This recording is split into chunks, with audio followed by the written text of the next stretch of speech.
σχεδόν αγώνα.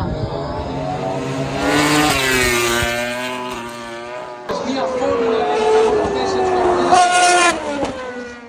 επιδεικνύει τις δυνατότητες της να αφήνει ελεύθερα τα 750 της πλάς άλογα στο Αττικό έδαφος.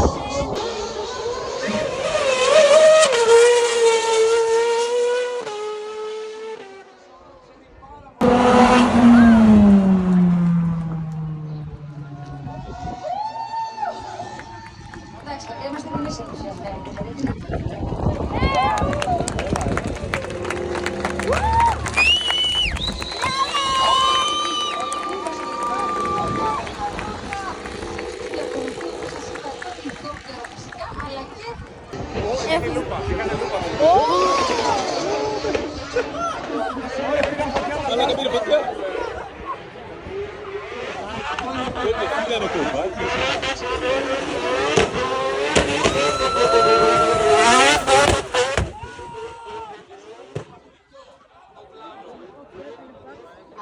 Μιας και κοιτάμε ψηλά, έχετε και το αεροπλάνο της Red Bull, το οποίο δεν έχουμε μέχρι στιγμής απολαύσει, αλλά θα είναι αμέσως μετά.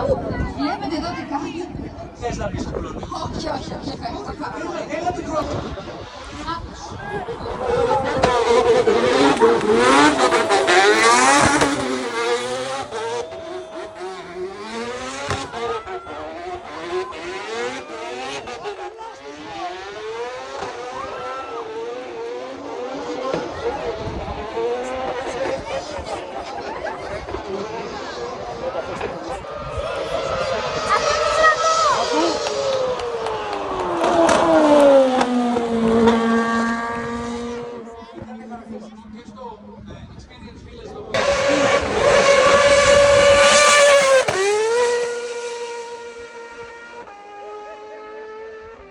Πάμε να δούμε κάτι που δεν έχουμε δει ποτέ ξανά στην Ελλάδα, λοιπόν.